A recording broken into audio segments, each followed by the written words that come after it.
Blockchain ये शब्द हम सबने कहीं ना कहीं सुना है, ज्यादातर बिटकॉइन के साथ। पर क्या ये सिर्फ उतना ही है? बिल्कुल नहीं। असल में कई लोग मानते हैं कि ये इंटरनेट के बाद अगली बड़ी चीज है, एक ऐसी टेक्नोलॉजी जो हमारे लेन देन करने, एक दूसरे पर भरोसा करने, इन सब तरीकों को पूरी तरह से बदल सकती है। चलिए देखते हैं ये है क्या और कैसे काम करती है। चलिए इसको एक कहानी से समझते हैं। सोचिए एक गांव है, वहां जमीन के लेन देन को लेकर कभी कोई झगड़ा ही नहीं होता। अब आप सोचेंगे ऐसा कैसे हो सकता है? तो सुनिए, वहां जो हिसाब किताब की बही है ना, वो किसी एक सरपंच या मुखिया के पास नहीं है, बल्कि उसकी एक एक कॉपी गांव के हर इंसान के पास है। और सबसे मजेदार बात, एक बार जो उसमें लिख दिया गया उसे कोई मिटा नहीं सकता, बदल नहीं सकता। बस यही है ब्लॉकचेन का मूल आइडिया, एक ऐसा सच जो सबके सामने है और जिसे बदला नहीं जा सकता। तो आज हम क्या क्या जानने वाले हैं? सबसे पहले कि ब्लॉकचेन आखिर है क्या, फिर देखेंगे इसके पीछे के सिद्धांत क्या है, इसके असल जिंदगी में क्या इस्तेमाल है, इसके फायदे और खतरे क्या हैं, और आखिर में भविष्य में ये हमें कहाँ ले जा सकता है। चलिए शुरू करते हैं। तो सबसे पहले सवाल पर आते हैं, ये ब्लॉकचेन है क्या चीज? देखिए, आसान भाषा में कहें तो ये एक डिजिटल बही खाता है, एक तरह का डिजिटल लेजर। लेकिन ठहरिए, ये वैसा कोई आम बही खाता नहीं है जैसा हम आप जानते हैं, ये उससे बहुत बहुत अलग है। तो ये अलग कैसे है? पहली बात, इसे कोई एक इंसान या एक कंपनी कंट्रोल नहीं करती। ये हजारों लाखों कंप्यूटरों के एक नेटवर्क पर फैला हुआ है। अब इसमें जो भी लेन देन होता है वो एक ब्लॉक में रिकॉर्ड होता जाता है, और जैसे ही एक ब्लॉक भरता है उसे एक बहुत ही मजबूत डिजिटल ताले से, जिसे क्रिप्टोग्राफी कहते हैं, पिछले वाले ब्लॉक से जोड़ दिया जाता है। बस ऐसे ही ब्लॉक्स की एक चेन बनती जाती है, और यही ब्लॉकचेन इसे इतना ज्यादा सुरक्षित बनाती है। तो वापस अपनी उस जादुई डायरी वाली कहानी पर आते हैं। आखिर क्या चीज उसे इतना खास बनाती है? असल में इसके कुछ पक्के नियम हैं, कुछ सिद्धांत हैं, और यही नियम इसे हमारी पुरानी व्यवस्थाओं से बिल्कुल अलग खड़ा करते हैं।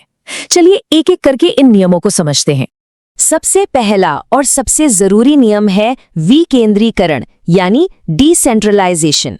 इसका मतलब है कि कोई एक बॉस नहीं है, कोई एक बैंक, कोई सरकार, कोई एक कंपनी इसे कंट्रोल नहीं कर रही, बल्कि नेटवर्क में जितने भी लोग जुड़े हैं वो सब मिलकर इसे चलाते हैं। इससे फायदा, कोई इसे अपनी मर्जी से बंद नहीं कर सकता, इसमें कोई छेड़छाड़ नहीं कर सकता। दूसरा नियम है अपरिवर्तनीयता, यानी इम्यूटेबिलिटी।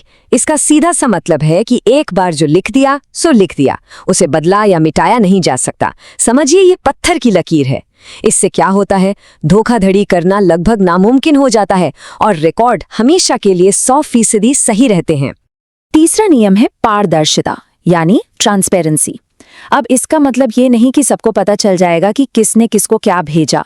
आपकी पहचान छुपी रह सकती है, लेकिन जितने भी लेन देन हो रहे हैं वो उस नेटवर्क पर मौजूद हर इंसान देख सकता है। इससे सिस्टम में एक जबरदस्त खुलापन आता है, और जो भी संस्थाएं इसका इस्तेमाल करती है उनकी जवाबदेही तय होती है। और चौथा आखिरी नियम है सुरक्षा। ब्लॉकचेन जानकारी को सुरक्षित रखने के लिए बहुत ही एडवांस्ड एन्क्रिप्शन, यानी क्रिप्टोग्राफी का इस्तेमाल करता है। इसे आप एक ऐसी डिजिटल तिजोरी समझिए जिसे तोड़ना नामुमकिन है। एक बार कोई चीज इसके अंदर चली गई तो वो पूरी तरह से महफूज है। अच्छा, ये सारी बातें सुनने में तो बड़ी अच्छी लगती हैं, पारदर्शिता, सुरक्षा, विकेंद्रीकरण, लेकिन सवाल ये है कि असल जिंदगी में इसका क्या काम है? तो देखिए, ये सिर्फ पैसों या क्रिप्टो करेंसी तक ही सीमित नहीं है। इसकी असली ताकत तो हेल्थ केयर से लेकर सप्लाई चेन जैसे कई अलग अलग इंडस्ट्रीज को बदलने में है। सोचकर देखिए, हम जो खाना खा रहे हैं वो कहाँ से आया है, ये पता लगाने से लेकर हमारे वोट सुरक्षित तरीके से गिने जा रहे हैं या नहीं, ये पक्का करने तक ब्लॉकचेन उन सभी सिस्टम्स में क्रांति ला सकता है जिन पर हम रोजमर्रा की जिंदगी में निर्भर करते हैं, जैसे जमीन के रिकॉर्ड्स में धोखाधड़ी रोकना, या फिर सप्लाई चेन में, मतलब कोई प्रोडक्ट खेत से निकलकर आपके हाथ तक कैसे पहुंचा इसका पूरा सफर ट्रैक करना। जैसे कोई ऑर्गेनिक सेब है तो वो सच में ऑर्गेनिक है या नहीं, ये पता चल जाएगा। यहाँ तक कि वोटिंग सिस्टम को भी सुरक्षित और छेड़छाड़ प्रूफ बनाया जा सकता है। पैसे भेजने का तरीका तो ये बदल ही रहा है। विदेशों में पैसा भेजना पहले से कहीं ज्यादा तेज और सस्ता हो सकता है। और तो और एजुकेशन में भी डिग्रियों को वेरीफाई करना ताकि कोई नकली सर्टिफिकेट ना बना सके। ये सब बस कुछ ही उदाहरण हैं। लेकिन देखिए, हर तकनीक की तरह इसके भी दो पहलू हैं। जितनी इसमें संभावनाएं हैं उतनी ही चुनौतियां और जोखिम भी हैं, तो हमें उन पर भी नजर डालनी चाहिए। तो एक तरफ हैं फायदे, जैसे ज्यादा भरोसा और सुरक्षा, चीजों को बेहतर तरीके से ट्रैक करने की क्षमता, काम में तेजी और ऑटोमेशन। लेकिन दूसरी तरफ जोखिम भी कम नहीं है, जैसे ये टेक्नोलॉजी एक आम इंसान के लिए थोड़ी जटिल हो सकती है। और इसकी अपरिवर्तनीयता, मतलब अगर आपने अपनी डिजिटल चाबी खो दी तो समझिए आपकी संपत्ति भी गई। फिर सरकारी नियम कानून अभी भी साफ नहीं है, और एक बहुत बड़ा मुद्दा है ऊर्जा की खपत का। कुछ ब्लॉकचेन जैसे बिटकॉइन इतनी ज्यादा बिजली इस्तेमाल करते हैं जितनी कि एक छोटा देश, जो पर्यावरण के लिए एक बड़ी चिंता है। तो अब सवाल उठता है कि यहाँ से आगे क्या? ब्लॉकचेन का भविष्य क्या है? क्या ये सच में इंटरनेट जैसी क्रांति लाएगा या बस एक और टेक्नोलॉजी ट्रेंड बनकर रह जाएगा? चलिए जरा भविष्य में झांक कर देखते हैं।